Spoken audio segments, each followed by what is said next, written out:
All right, welcome, welcome, welcome, everybody. Really pleased so many of you gather here together with us on this occasion. Many of you having traveled from afar. As much as I'm happy, I'm also realizing that there are, I have to say that hundreds of people whom we couldn't accommodate here. But I'm glad we really can film this conversation, and it will be available in the exhibition, during the exhibition itself and afterwards online. We gather here on the occasion of the truly outstanding exhibition by Lawrence Weiner. I know Lawrence doesn't want me to say these things, but a key conceptual artist since 1960s, one of the most prolific artists of his generation working today, and an inspirational figure for many artists, theorists, curators, other audiences, and I dare to say all of us gathering here today. This exhibition is in some way a public moment within or in an ongoing conversation Lawrence and I had last couple of years, which is truly exciting, and I'm extremely grateful to him for his engagement, criticality, inspiration, generosity, time and friendship.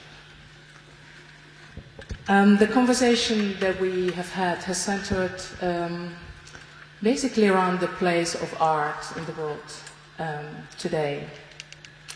If, as he says, art is all about, and I have to use this paper to quote this properly, about the relationship of people to objects and of objects to objects in relation to people. This exhibition, which uses objects rendered in language, as you all can see, uses, in Lawrence's words, objects of the real world to discuss the place of human beings in this real world, specifically touching upon the notion of hegemony in our world today. The project, as you may know, is realized in the framework of Former West, which reflects upon the changes introduced in the world by the political, culture, artistic and economic events of 1989, and speculates about a post-bloc future, if you will, that encourages differences yet evolves through the political imperative of equality. Before we move to the conversation, I want to mention the edition that Lawrence prepared on the occasion of this exhibition. I have it here. Put it on. Yeah, I know. Put it on? Oh. Would you want to put it on, Jij moet Lawrence? het wel. Jij bent de baas. Lawrence has been trying to convince me I'm his... Je spreekt wel altijd over Former West of zo, maar er is ook een Nederlandse cultuur. Je bent wel de baas. Speaking of hegemony, well, a head reminiscence, according to Lawrence, it's here for discussion, up for discussion, of a Dutch shipyard welder's cap, a bicycle cap, and a chef's hat, all of those. There's a limited edition available, and in the spirit of Lawrence's desire to make it accessible, we ask you to limit yourself to one cap per person. They will be available at the front desk from 6 o'clock p.m. only, and thank you for your cooperation. I'd like to take this opportunity to thank a couple of people who contributed to realizing this project. Specifically Alice Timmerman from Moved Pictures Archive, Bethany Izard from Lawrence Weiner Studio, and the remarkable team of Buck, of course, but in particular to Marlies van Hack, who coordinated and produced the exhibition. And most importantly, of course, to Lawrence. Thank you again. And I know on your behalf I have to extend my thanks to all the ships at sea. I'm very happy also to have this opportunity to introduce Anne Goldstein, director of Stedelijk Museum in Amsterdam, who curated together with Donna de Salvo a major retrospective of Lawrence's work under the title As Far as the Eye Can See in 2007 through 2009. It was shown at MoCA LA, Whitney Museum New York and K21 in Düsseldorf. Anne and Lawrence will engage in a conversation this afternoon, and it is my pleasure to offer you the floor. Thank you very much.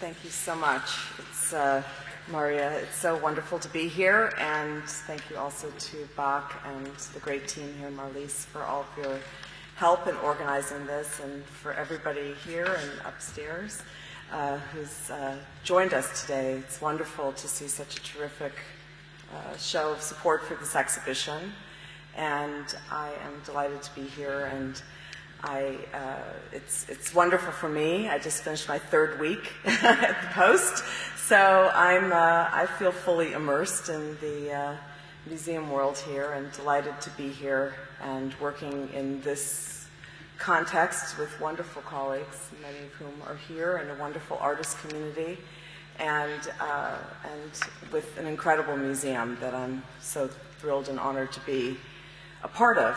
And I was delighted to be invited to have a conversation with Lawrence today, and I have to acknowledge that, speaking of the Stedelijk Museum, he had a remarkable retrospective in 1988 that was organized, and the curator of that exhibition is here today, Maria Bloom.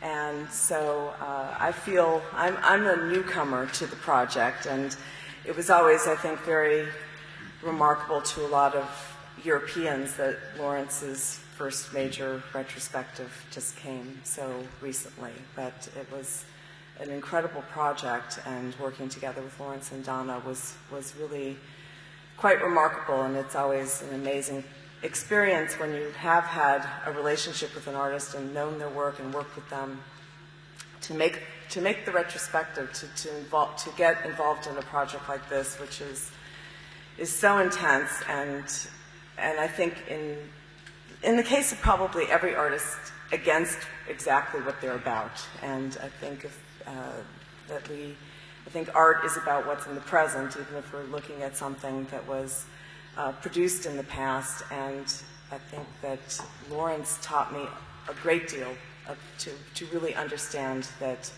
everything we look at is in the present, and in fact, his work always exists in the present and is always made anew. And there is no, we don't cut out the first, we don't cut out a wall and move it along, for 40 years. We envision it, and it can be in all these different forms that so many of you are very familiar with, from the walls of an exhibition space to the pages of the book to the hat that Maria is wearing today. And I think that I learned a great deal also about this idea of making something anew, of the use value of a work of art, of ideas of translation, of things that we think should be kind of not changed, and that with the fact that in Lawrence's work, his work should be translated, can be made anew, is about placement, is something that brings us to this remarkable exhibition. And I just wanted to ask Lawrence about maybe a little bit about your thoughts that went into this, what generated this. And I think also this is your first exhibition in the Netherlands in a while, even though you have had an incredible history. I think one of your first, maybe the first one was Art and Project in the late 60s? No, the first was when I was invited by Wim Bieren to come for Applaus Grover. Okay. And that was the first time, I think, that I was invited into the Netherlands, but I came in '63, and was lucky enough to meet up with some of the people that were involved in other things, because I was involved in a show in Paris with Leon Gollab, of all people, against the fact that it was done by in the Santé. Something really upset everybody in New York, because I had been friends with Genet, we had all been friends with people from Paris, and after the accord in Paris that the war was over with Algeria, they were still pulling bodies out of the Seine of people who didn't happen to look like the people they wanted them to look like. And we made a show by the Santé. It was really rather interesting, because you could feel very romantic, but all the people with machine guns, it was because there was a prison just around the corner. It had nothing to do with us, but we were convinced it was us, that they were wandering around. But no, but I have I don't know quite what my feeling for the Netherlands is, but it's whatever it is, and we'll leave it at that. Okay. Would you talk a little bit about this work and the process? Yeah, absolutely. But I'd like to start it off by saying that it's not a chef's hat. It's a sous chef's hat. And I see artists not as chefs, but as sous chefs, because an interesting anecdote that helped me when I grew up in it's a funny place. We're in a country right now that's extremely class-ridden, and with a school system that's totally restrictive and class-structured. And I grew up in the same kind of a situation where there was a little break in it, and we were able to go through public education as well. And Escoffier was one of my heroes. We're going to come into this show in a strange way. And Escoffier was a chef, and he was a famous chef, and he did what he had to work on ships and on other things. But he also changed all the labor laws for people who worked in kitchens. He was the one that invented the idea that there had to be windows and people couldn't work longer than certain hours. And he was successful, and he was able to do that. But one of his sous chefs in Paris was a young student who was having trouble getting through his studies. And he made him into a vegetable sous chef. And it was Ho Chi Minh. And from that moment on, as a child discovering this, because I was involved in the labor movement, that it was possible to be good at what you did and still be a decent human being. And that's what I think can be carried off into art, and that's what this show is all about. And I don't agree with my colleague who we've worked so hard on this show about former West. I don't think there's a need for everybody to accommodate everything. I think there comes a point where if you don't happen to have been born a tall, thin, European stature person and you want to do slalom on skiing, instead of changing slalom, which is quite beautiful to watch, they invented snowboarding, which I must say is just as thrilling, just as beautiful, and both people make the same amount of money. There is no reason to demean art in order to accept the fact that a lot of people who think that family is far more important than the world enter into our world. Fine, let them come. But you don't have to change anything. Let them invent something new. I'll probably be just as charmed. I don't think art is a bastion of fighting to defend parameters. What it is a bastion of keeping those œufs brouillés, those fried eggs, those scrambled eggs, at such a perfection. But then somebody likes fried eggs.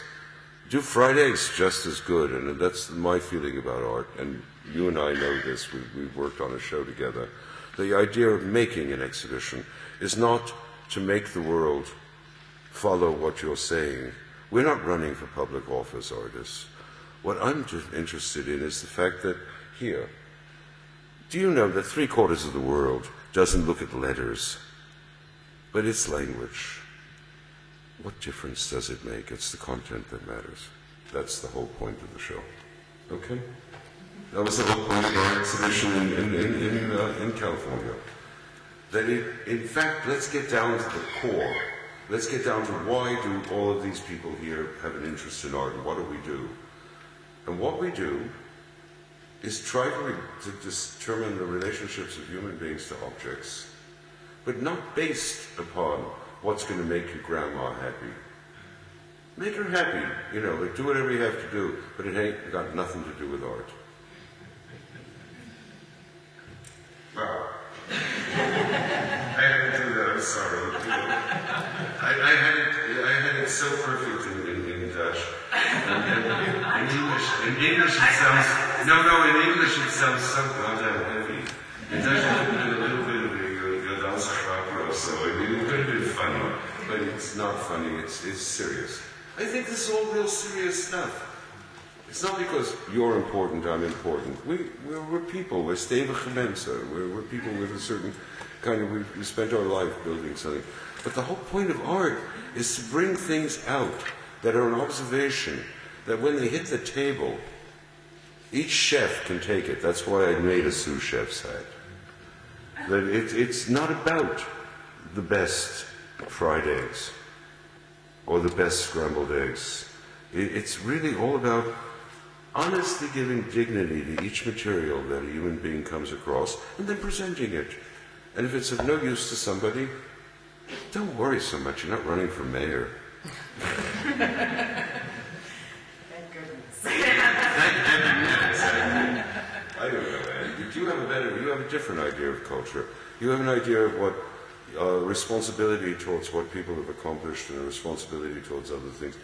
I'm an artist. I have a responsibility because I'm a rational person, but in fact, I don't have to have a responsibility.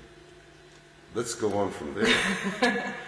Well, I think you do have a strong sense of responsibility in terms of, you know, your own work, and as you talked about the usefulness, the idea of, that something should have a usefulness, but it doesn't have to be useful to everybody.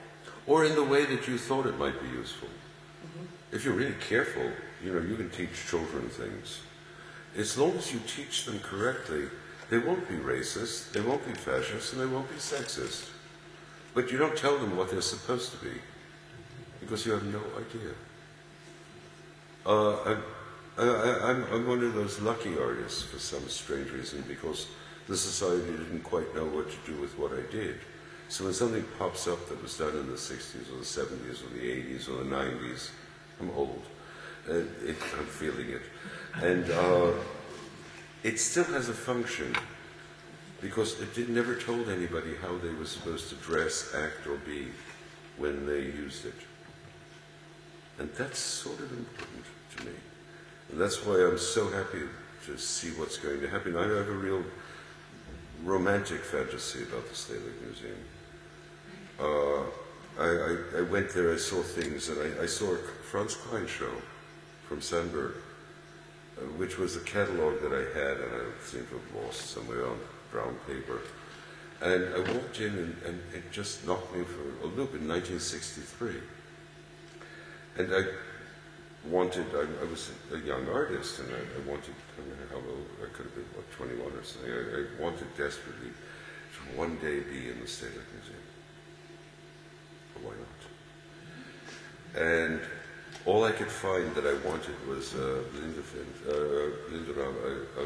blind window, a bricked window in the front of the museum, and I wanted to be there. When I finally made that show in '88, a lot of people went to a lot of trouble to make it possible for me to put a piece in there. I have no idea why, by the way. I met maybe 12 people the whole time I was in Amsterdam that time, and it wasn't a lot of people. So it wasn't any connection, but I wanted that. And you've got this building now, and it's really nice. Russian bastards. Well, we're trying to get that building. We're trying to get people back into that building. Good shape. What's interesting for me in this case, and my limitations in terms of Dutch, is that there's one part of your exhibition that's not translatable. Why not? You chose not to translate. Which is what? Drawing? You know, the two words, Dicht Bij? Oh, Dicht Bij. Dicht Bij is a very complicated thing in Dutch. In fact, it's not really quite echte Königin Nederlands. It's not really proper Dutch. But it has its meaning. If you put it together, it means one thing. If you set it apart, it means another thing.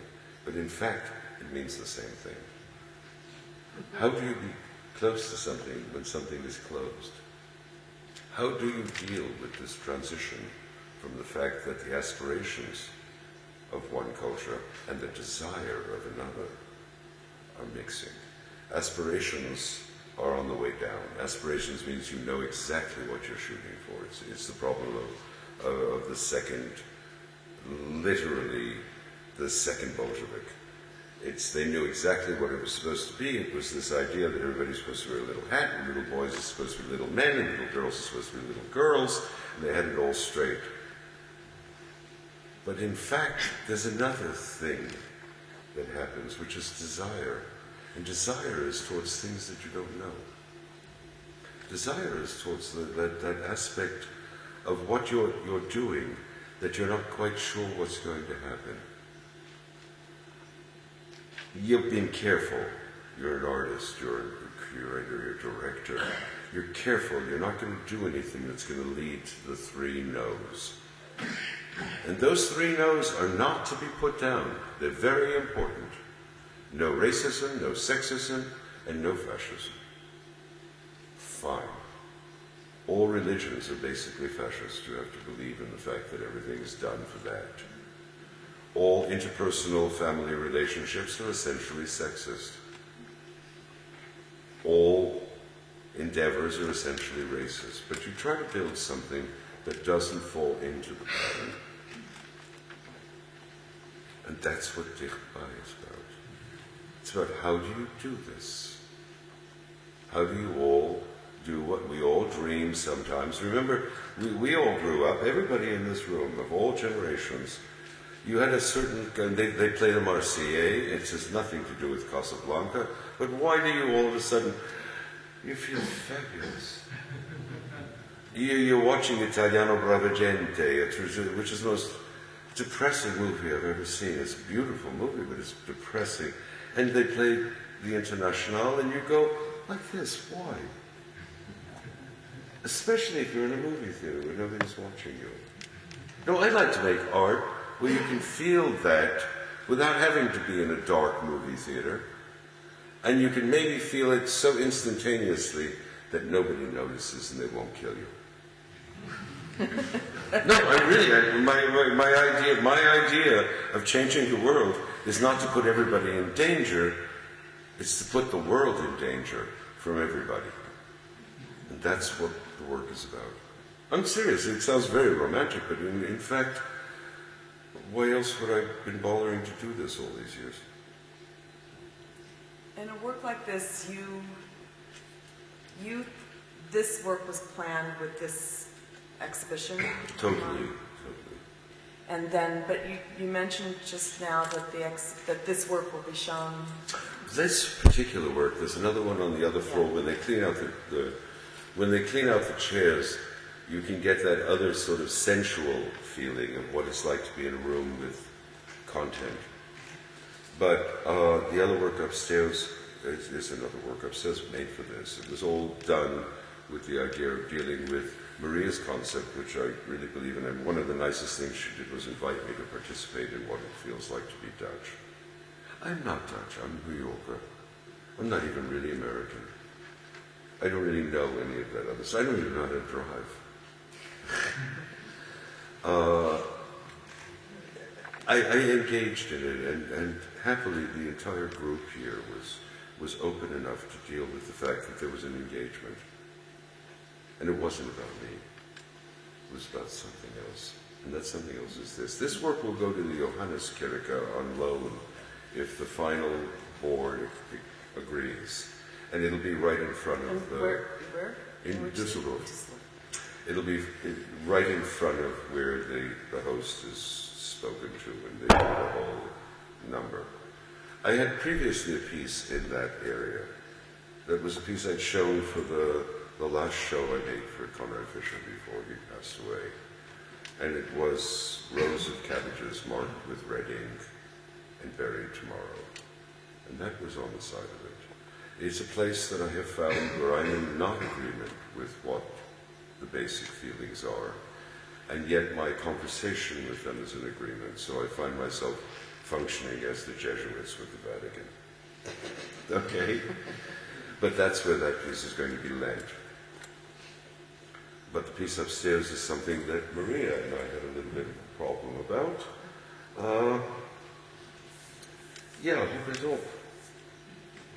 Why in heaven's name, when somebody doesn't have a gender, does it always have to be given a gender, and the gender is to hear?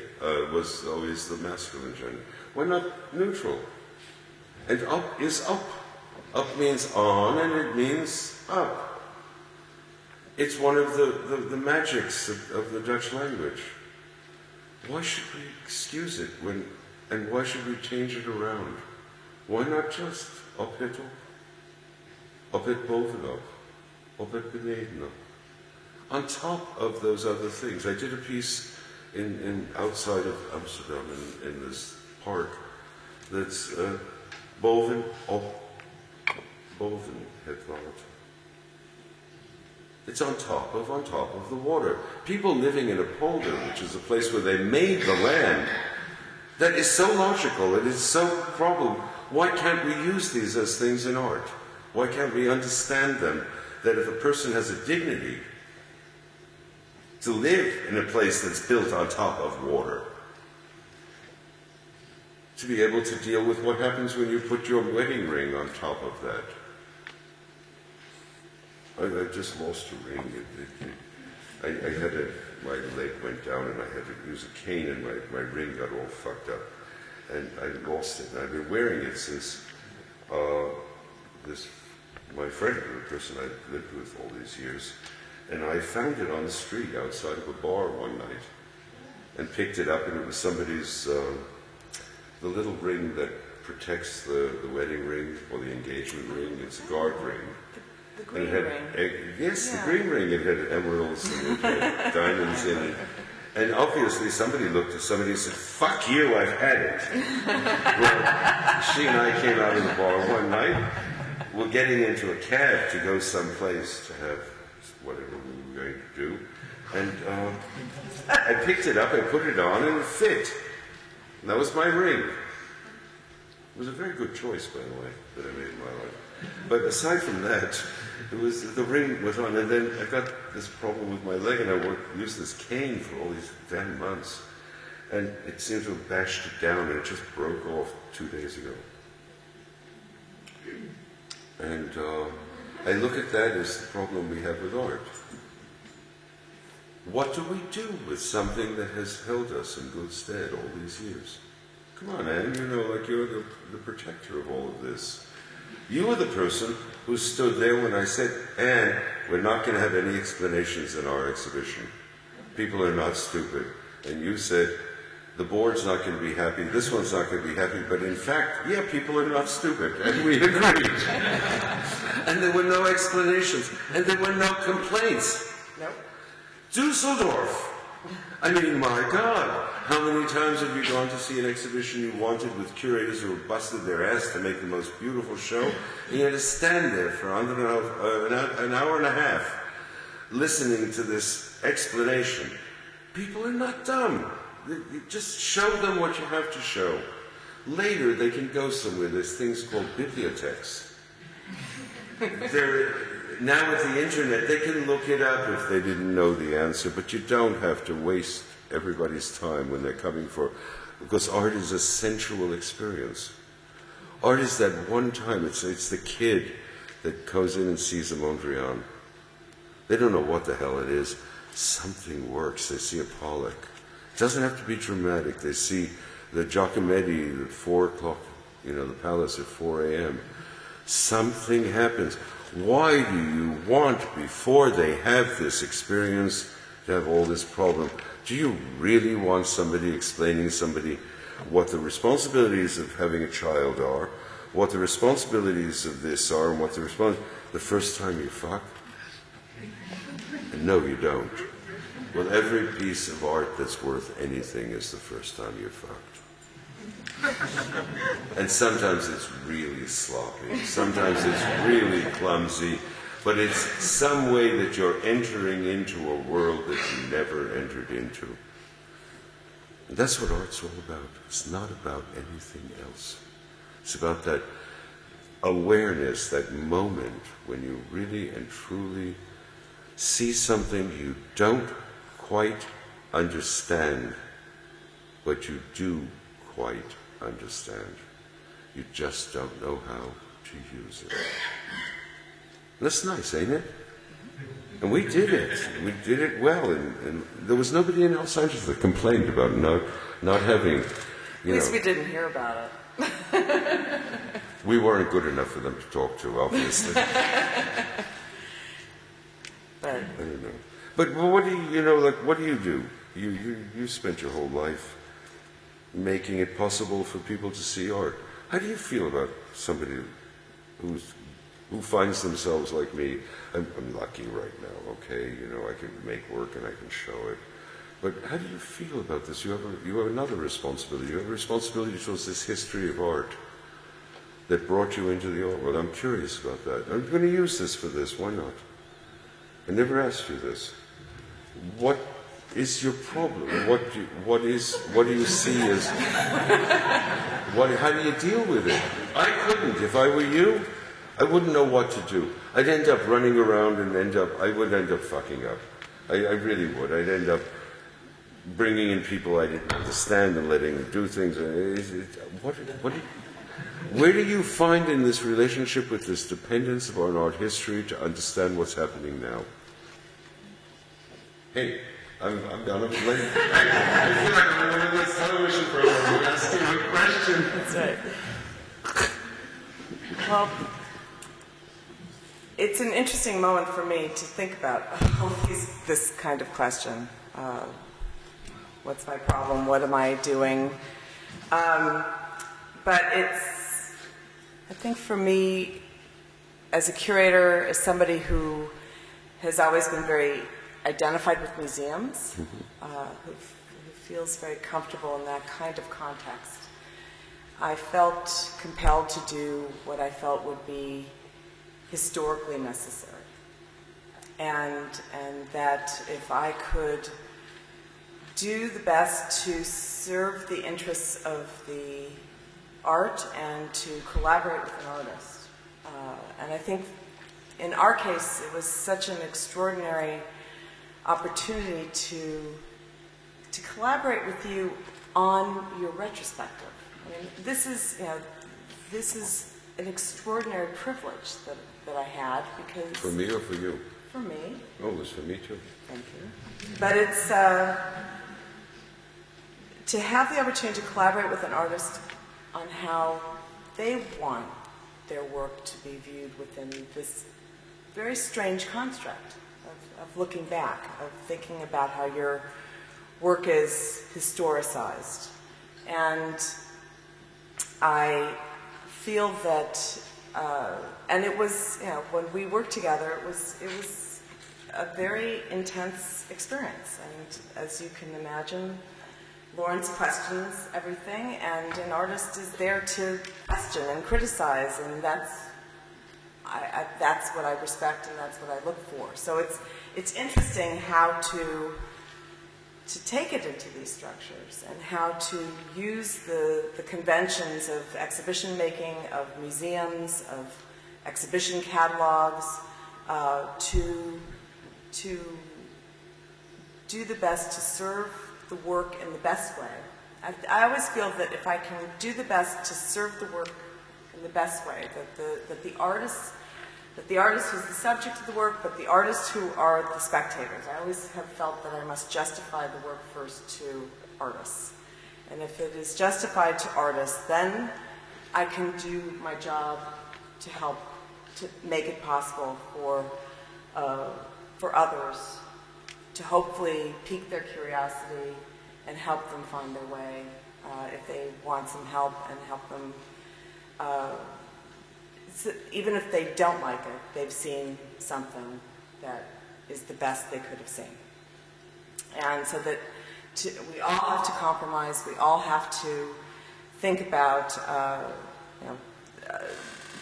fire marshals and conditions and so on, that we have to work, we work within a convention, we work within laws of a culture, but I think that within that it's still possible to really create something remarkable for many people to experience. But I feel that for me the great pleasure has been always to collaborate with an artist, and having the last exhibition that I did at MoCA after yours was a retrospective of Martin Kippenberger, and that was with an artist who is no longer alive, and it was the first time I've done that kind of exhibition, that kind of major kind of survey, historical view with an artist who is no longer alive, and that was a huge challenge for me in many ways.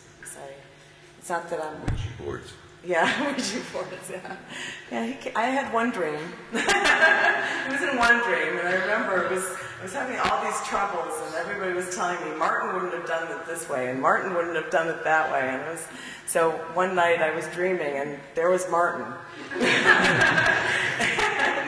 And I was telling him, it's like, so-and-so is saying this, and so-and-so is saying that.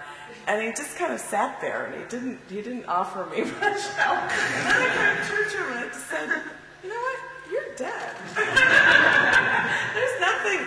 If I tell somebody that you told me something in a dream, you came to me in a dream, you're dead. So I have to figure it out. So, but it was actually a great moment when I realized, okay, that is the circumstances of that. And But is there not a problem? I'm an artist. I've gotten so old that there's probably nothing else I could ever be. One always has this fantasy, you could have been a labor organizer, you could have been this, you could have been that, you were this, you were that. Everything that one puts, that an artist, any artist here and floor above and the floor above and whatever people are, makes and presents out into the world is a poignant adaptation of what it was that you made. It's the strangest thing in the entire world. Everything that an artist presents to the world is a poignant, and poignant is a funny word, er is geen vertaling voor deze, het is alleen poignant. Adaptation, because in fact, the questions that artists ask are questions that just by questioning already are the emperor's new clothes.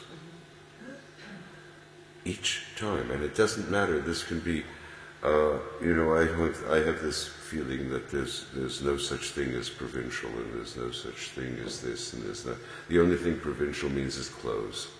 And I happen to like clothes, but okay, you can't expect it. But as far as intelligence and as far as perceptions and things, there's no such thing as provincial art or regional art or this kind of art. It's all part of the same conversation.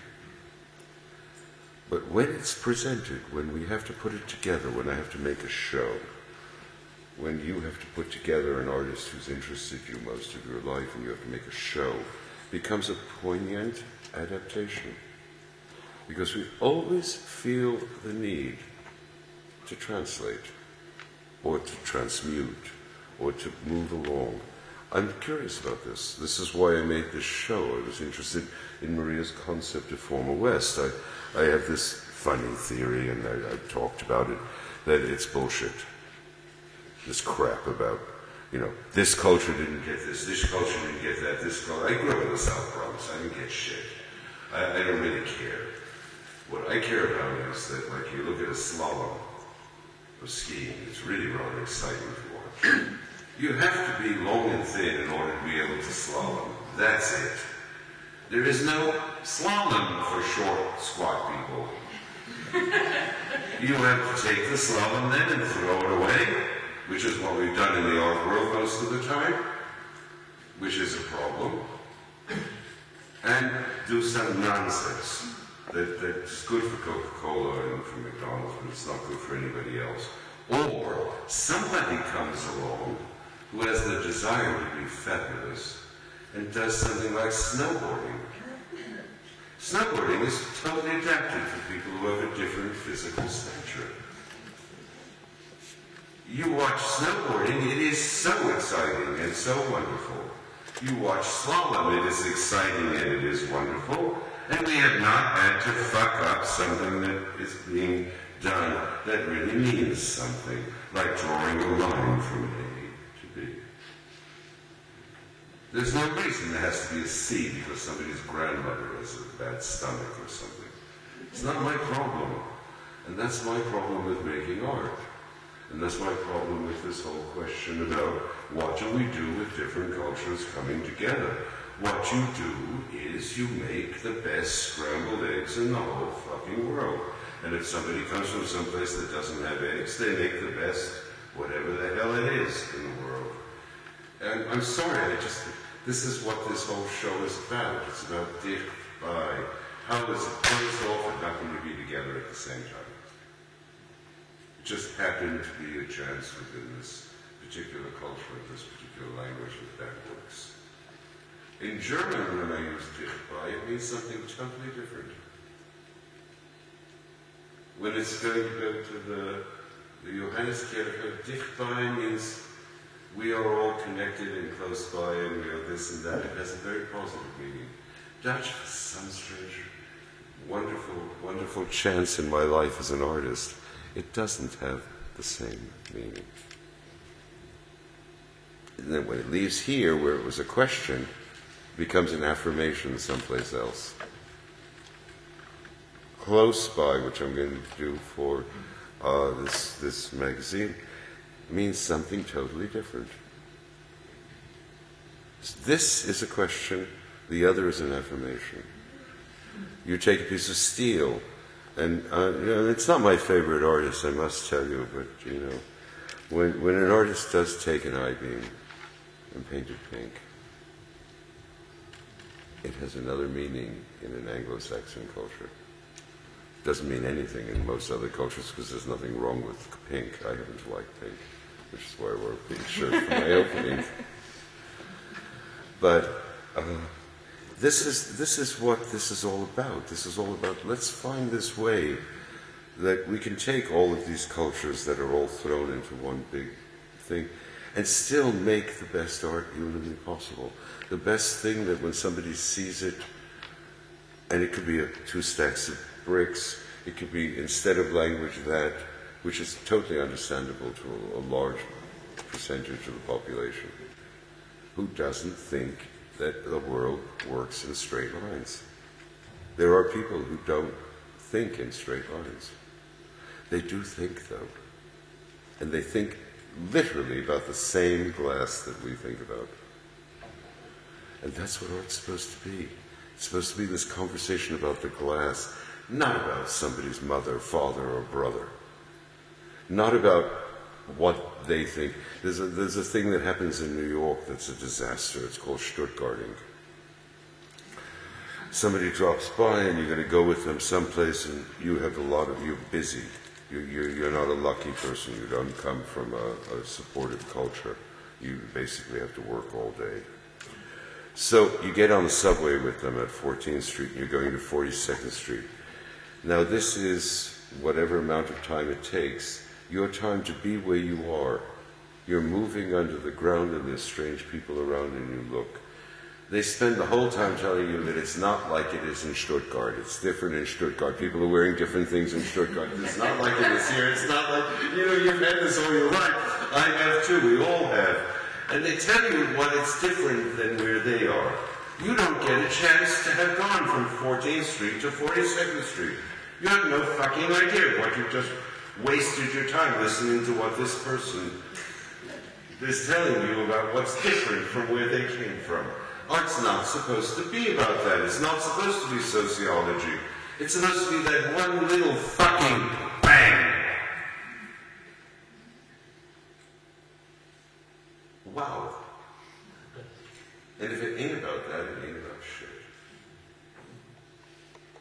question back to the museum thing, back to your question to me. And I'm not, well, you do your work in, you work in a studio at home, you make works that are on paper or that leave the studio as that work, and then you also plan works, make works that go out in the world in different ways. Is there a circumstance for your work that you prefer? Do you have preferences? Do you like to make books more than make other things? I mean, how do you feel about making museum exhibitions? I mean, it is, going into that kind of structure where there are all these external concerns.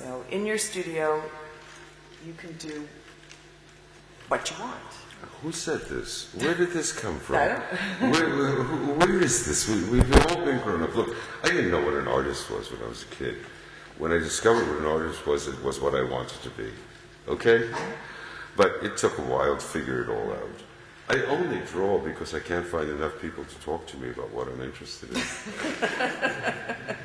Otherwise, there's no need for me to draw. Yeah, I know how to draw. I seem to understand. I can design without that need. But the need that I draw is that I can't find enough people at the moment to talk to me about the few things that I'm interested in. So I draw. From the drawings, I'm able to take sort of an idea of where I am psychologically and intellectually. Then, as far as materials go, I don't really know what my interests are. I take a walk on the street, or I see something, or I watch a movie and I see something. Whatever it is, I get interested in material from glass to concrete or something. But what my ideal was, no, I like books because books are the one thing, and that's the big problem. I like digital stuff, I did all that stuff, and I really believe in it. But it's something that the ruling class can control. They turn off the fucking electricity, sweetheart, it's all over. You can just forget all your digital culture. And a very good chance is if somebody can keep it down for long enough, you'll forget all the things that were important to you. A book, for some strange reason, all those books they found after the Nazis, after this one, and after that one, after the Inquisition, stuck in a bathroom under a toilet, the book is always there. So I like books, and I like the idea that design is a way of saying, I really think people should look this way. I mean, I have my own tastes. I like the way people look sometimes. The book, then, is a way to beat the ruling class. You make a book, you get it out in the world, and somehow or other it will turn up later.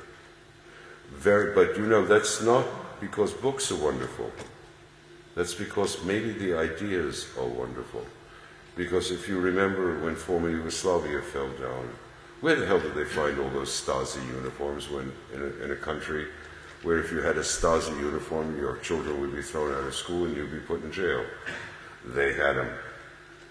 People hold on to those things that mean something to them.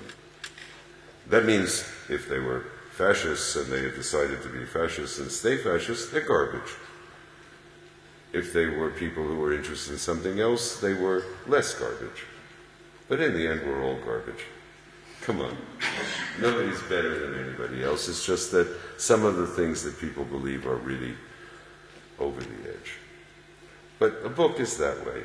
A poster, for me, is a way of presenting a way that you could say something that carries with it a sense that's not against all the desires of your children.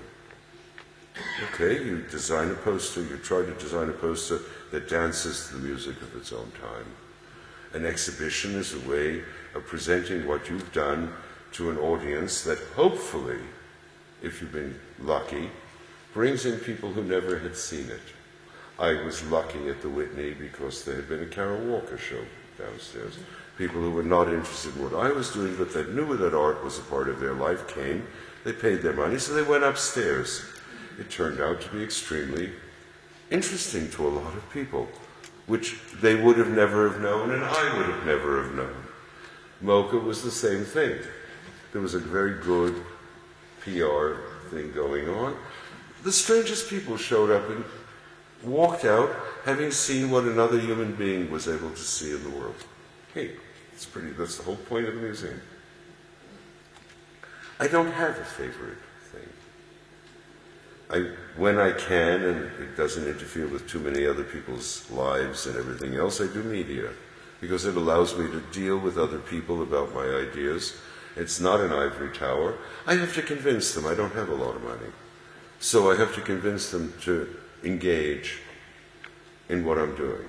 That was the last porn tape, and it was an engagement. It was a real conversation that went on in New York for a while. I don't have a favorite. I don't have anything. I have something to say. I had something to say yesterday. I don't have anything to say today.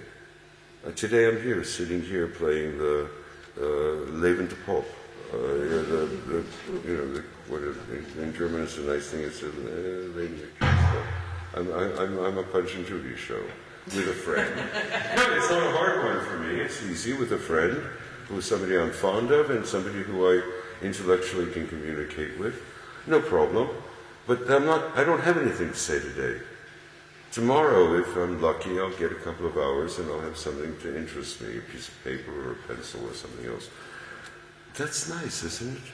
That keeps it at the point that making art is made by human beings. Human beings have to be constantly dealt with as if they were human beings. So when the artist demands dignity, they're not talking about the Rolls Royce, they're talking about being allowed to think. You know, dignity is a word I've been using a lot recently. I'm just curious how you would talk, could you talk about what that word means to you? Which word? Dignity. Dignity, yes I can. I think it's a really important word. And it's something that's been in my mind a lot. But I'm just curious, because you've been bringing it up. It's a real word, and I think in our times right this moment, and especially in Bach has dedicated itself to dealing with how do you deal with giving dignity to things that don't quite fit into things. I can only anecdotize, and I don't like to, but I'll do it. It was dignity. It was Vincienne, late 1969 in France, with my absolutely imperfect French, and standing up on the floor of a factory and talking to people who had a vague idea of what I even did. I don't know why the hell I was there, to tell you the truth. I don't know how I got there, but somebody took me on the back of a motorbike, not even a motorcycle, on the back of a motorbike. And I got there. And then they said, that's very interesting what you're saying, whatever it was I was trying to propound at the time. And it was about the dignity of each individual class, so that the classes had to realize that this, and I said something very strange. I said I hated the communist suburbs in Paris. And I'm a socialist. I was raised, my whole geist at that moment was being an international socialist. Because for a hippie kid, and I'm not a hippie, I'm a beatnik, I really have another idea of life, to go out in the street in Paris was safe. The cops were treating them nicely. Except the communist suburbs, where they had a dream that their children would be able to live as if they were them, but with better circumstances. So you had the problem in Toronto with the Hungarian kids, 7-year-olds wearing little hats and little jackets, and little girls all dressed up as if they were hookers. This was a dream. I don't have that dream. That's the problem. And dignity in me is to be able to understand what a so-called socialist ideal is. And that's to be able to build a society where the children do not have to resemble the parents, and they still are part of the same society. And there was a television program in Britain that solved that whole problem of dignity. EastEnders, the first 26 issues. No, this is not a joke. Listen, what the hell do we know about life? What do we know about what somebody living in the East End of London or in the Midlands, or somebody living in Groningen, or somebody living in Enschede is like? We don't know shit. So you look at things and you try to figure out what they all mean to you. And it was the fact that you had a choice. You wanted a child, and you wanted to love your daughter, then you fucking well can't complain about her mohawk. You have to worry about what else she's doing in her life. And that's what this program, EastEnders, was written, decided, I know that some of the people, to try to put about, you want it, you don't like black people, fuck you. The guy that lives next door, that's the person you're dependent upon for your existence, is black. You figure it out. Make it just a neighborhood, make it just this, but you make it possible to see that it's possible to get through all the things your parents told you were awful. Now, the art world is the same fucking thing. Take a bunch of failed people telling you you can't do this, you can't do this, you can't do that, or else you're not going to have a life. And get the fuck rid of them. It's about time. It's not about exclusion. And it's not about inclusion. It's about what the hell sits on the table at the end. What this person makes and puts on the table. It has nothing to do with what it relates to. What do we do with a non-relational aesthetic? Which is what's happened in 2010. And if we don't have it, we don't have shit. And if we don't have it, we don't have a politic, we don't have a life, we don't have anything with dignity. This is about dignity. The dignity is, let's look at the shit that hits the table instead of talking about what you used to know, what somebody told you, and what something else happened. Just walk in. Look at something. It's an art gallery. There are things sitting on platforms, there's things on the floor, there's things on the wall. Look at it before you wonder how it relates to you. Because in fact, it probably can't hurt you. And if it can, be smart enough to see it fast enough to run. How's that?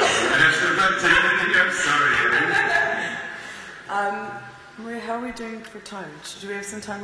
Should we call for some questions? Would that be Yeah. good? And can you also say that if somebody can't speak English, to speak? Yeah. I should say it in Dutch, but I cannot. This is a problem for the others.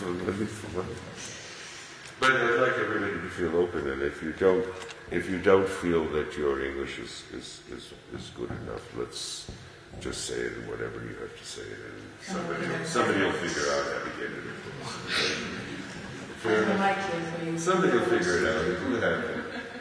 But just don't be embarrassed not to question things. And she's good at answering questions, so you can ask her. You are. So now, I'm just curious what you think. Oops. Oh, hi, I'm Monica. I just wanted to hear the other end of the question because you said that you were really interested in dignity, and you asked Lawrence what he meant. But I'm curious to hear what you thought. Yeah, what do you mean by dignity? I would say that it seems to be a word that I've been using, and I'm still trying to figure out exactly why I'm using that word. So in some ways I'm backing up into a definition of it that I think is about that it's a way of presenting, of conducting oneself that is with a sense of pride that can exist outside of other people's judgment, and doing what you need to do, whether it's what you feel compelled to do, what the best you can do. It doesn't have to be always about the most excellent, but it's something that you feel that one must do in a manner of conducting one's life. And I think it's something that can go into how one conducts one's work, or how one. It's outside of class. It's something that is possible in a range of situations. And but it's a word that I am a bit fascinated with right now, and so yeah. And it was just interesting. It just kind of hit me that you used it several times today. Yeah, it means something. I mean, above all is over that. It's about that. It's above up. It's about dignity. But I don't really know the answer, and that's why I brought it up. Yeah. And my problem is I'm an artist. I'm supposed to ask questions. I'm not supposed to know answers. And yeah, we all are human beings, so we all think we have answers. We have to in order to get through our daily life, interpersonal relations. But in fact, as an artist, my job is really to notice things that just don't seem right. And that's about dignity. Dignity is about looking for where this is, where the little frisson, where the little touches. But also what we, accept in others as well. In some ways, for me. We accept everything in others. The hell are we to tell them how to do it? Yeah. But at the same time, you may not like what you're seeing. I don't know how that means. That has nothing to do with dignity. Dignity says that somebody has the right to say something, and if somebody tries to hurt them for saying it, you protect them. Okay. But that's not good. It's not enough. Come on, give us a definition of dignity that I can teach my grandson. No, serious. All that life is.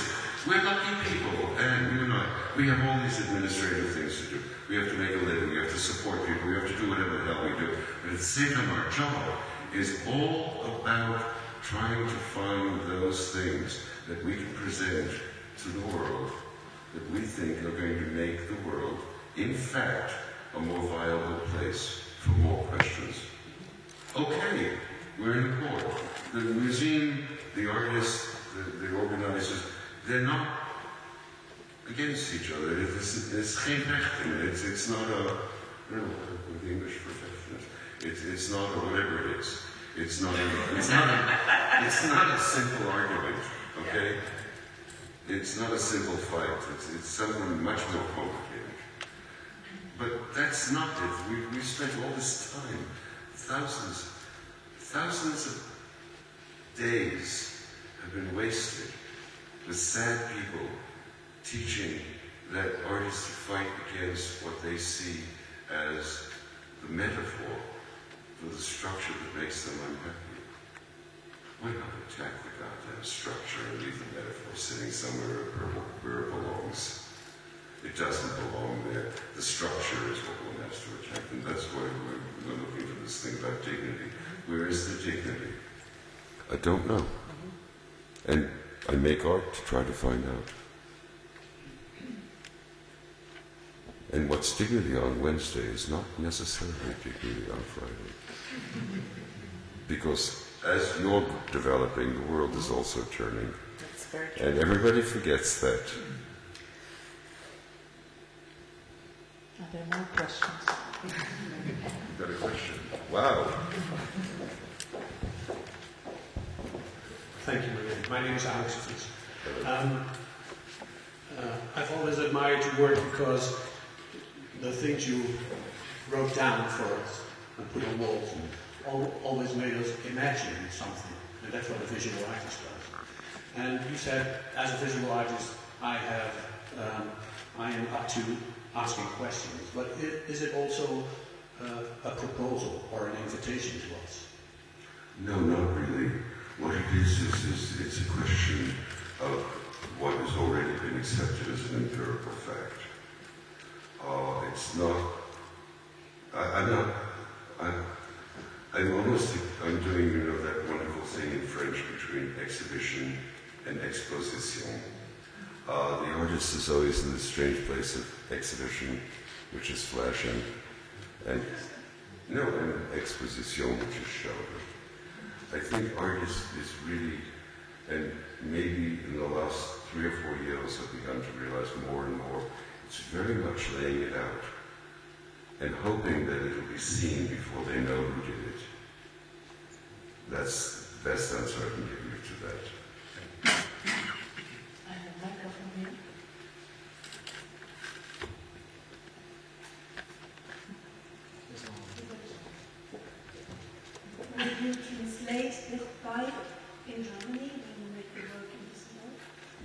Dicht Bij in Deutsch? This is out of the... What? Dicht Bij? Dicht Bij. D-I-C-H-T. D-A-E. Dicht Bij.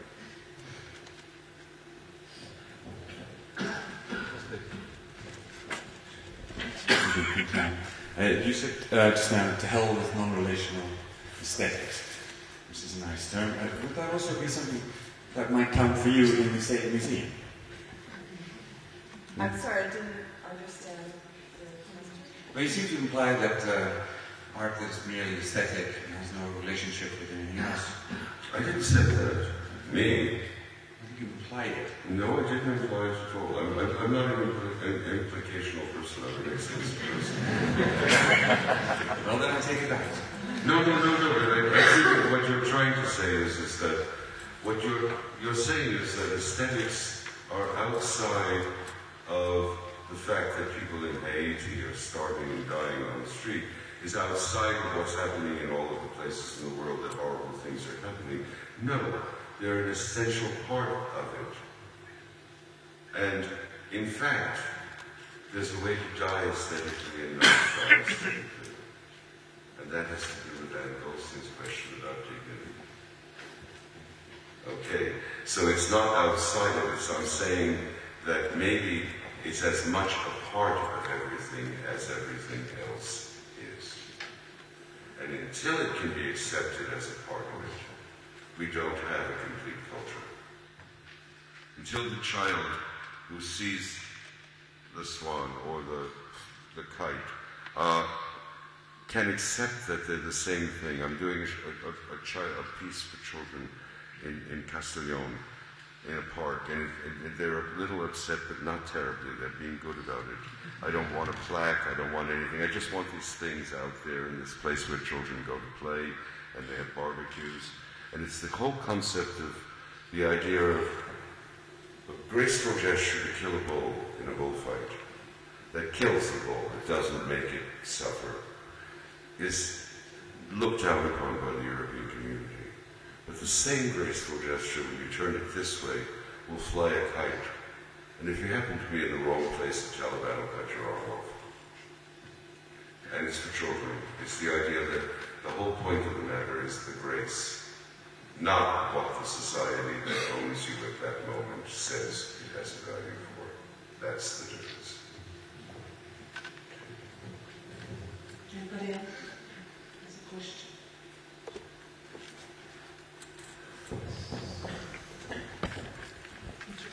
Yes, hello, it's Martin. I would like to ask you about the element of the neighborhood, because by what during your talk, the neighborhood, a lot of, let's say, urban situation are like the neighborhood in the engagement of artists with neighborhood, with communities. So I would like to understand more how in your career let's say, a neighborhood or a community has been part of your engagement, or... I think everyone has done that. That's not really a question, is it? Artists, I have this very funny thing. I was really lucky. I was standing one day on the street and I realized something. Did you know that artists were people? And in fact, they were the public, and that artists paid taxes, they took their children to the dentist, they did all of these things. All of this problem that I've had for the last 30 years of my life of dealing with the world, of trying to do the right thing, is artists in neighborhoods, artists in the quarter, artists in this. Artists are an integral part. Why does somebody in a neighborhood have more rights than an artist? An artist can show anything any place. I don't do anything specifically for neighborhoods, yes. By nature, my nature, my personality, I don't seem to upset a lot of people, so I can go into some of these places, like in Italy and places like that, and do things. I don't know why, it's just luck. But in fact, I don't know if it's the right thing to do, because unless they're willing to accept you as a person that's as good as their son, or as good as their daughter, I don't know what the fuck I'm doing there anymore. You understand what I'm saying? When you ask a question, this was done with sociology. This was all these, Holland was this disaster where they didn't know what to do with the excess education during the 70s, so everybody became a sociologist. This is all making art into sociology, or sociology into art. It doesn't work. You make art, you put it out in your culture. Each neighborhood is as much your culture as any other neighborhood. So I don't know what you do with art in the neighborhood. You put it out there. They either see it or they don't see it. You figure out some way to get it up on the wall, get it on the floor. I don't know. I don't have an answer. I wish I did. Okay? But I do know that there's a problem with this. Artists are not outside of society. Artists are an integral part of society. And if they don't want them to be an integral part of society, then close down all the art schools. Don't ask people to give.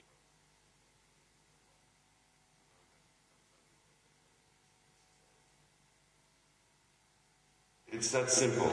Either we're part of the society or we're not part of the society. This is the time to choose in 2010. Are we normal people who do a normal thing, which is question the relationships of human beings to objects, or are we not normal people? If we're not normal people, hey, let's give us a subsidy and put us in some sort of place like, Et in Arcadia Ego. I wouldn't mind living in Arcadia for a while. It would have been nice. Sorry, I'm sorry to make a joke out of it, but the question is that same question. Who the hell are we? Why do we feel guilty waking up in the morning as artists? I have no idea. Why have we done that? So awful. Do we have the mark of Cain on us or something and do something wrong? Why do we have to constantly keep apologizing to people because we make art and it's an integral part of our society? They have these goddamn museums that they line up to get into. But the people who make the shit, they're, oh God, no, you're not really a person, you don't understand. No, we do understand. We are artists, we are people who work in museums are people. Let's stop this conversation, it's a waste of time. There is no such thing as the public. We are the public. And some people like art, and some people like football, and some people like art, and they like football too. Hooray.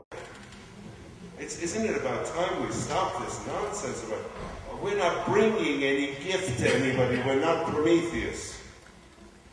We're not special people.